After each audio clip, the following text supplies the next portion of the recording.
Obrigada, Sr. Presidente. Senhoras e Srs. Deputados, debatemos hoje, por proposta do PCP, a necessidade de uma política alternativa e a resposta às necessidades dos portugueses. Os problemas estruturais do país, acumulados ao longo de legislaturas pela teimosia de políticas do PS, do PSD e do CDS, estão à vista e ficaram mais expostos com a epidemia, que agora aguenta com todas as culpas. O Partido Ecologista aos Verdes já sublinhou que a pandemia da Covid-19 demonstrou a importância de se ganhar robustez em termos de soberania alimentar, não apenas porque ela é determinante para reduzir a pegada ecológica, mas também porque em tempos de crise o abastecimento alimentar, como aquele que a pandemia causou, é preciso que os países estejam em condições de assegurar respostas concretas aos cidadãos. Por outro lado, lembramos que ficou demonstrado quanto é frágil um crescimento económico baseado essencialmente no turismo e sobre outros fatores que o país não controla, como o baixo preço de combustíveis fósseis, descurando a produção de bens diversificados, não só a nível alimentar, mas também bens de saúde, como se viu em relação ao material para a proteção individual, como as simples máscaras.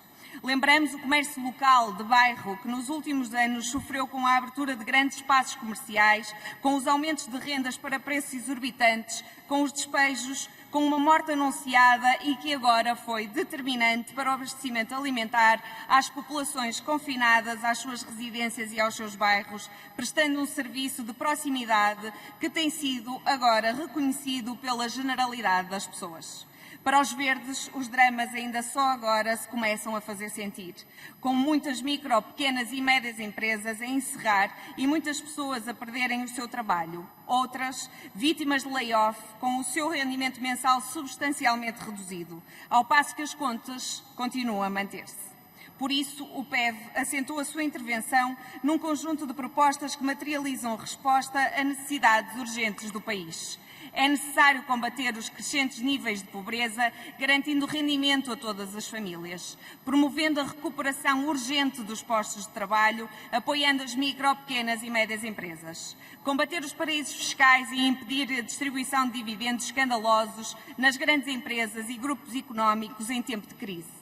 Defender o aumento do salário mínimo nacional e a valorização salarial em geral, para que o poder de compra não se perca e dessa forma se possa incentivar a economia.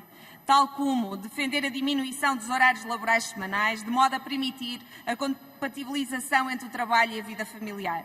Os apoios à produção local e nacional, nomeadamente ao nível da agricultura familiar, de pequena escala e biológica, necessitam de ser reforçados para que sejam incentivados os circuitos curtos de produção, para que se diminua a pegada no nosso prato e se promova a economia local.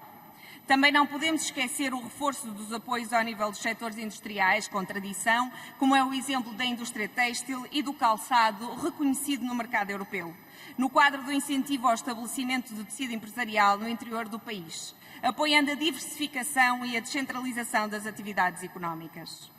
Ao mesmo tempo que o susto vai passando, o medo vai sendo dominado e a normalidade se vai instalando, percebemos, infelizmente, que pouco se aprendeu com a epidemia, com as dificuldades sentidas e que o pouco que se fez até ao dia de hoje não irá resolver nenhuma parte da crise que muitas famílias já estão a viver, se não se fizerem opções políticas diferentes disso.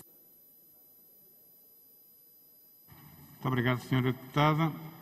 Também para uma intervenção tem a palavra a Sra. Deputada Cecília Meirelles, do Grupo Parlamentar CDS-PP. Por favor.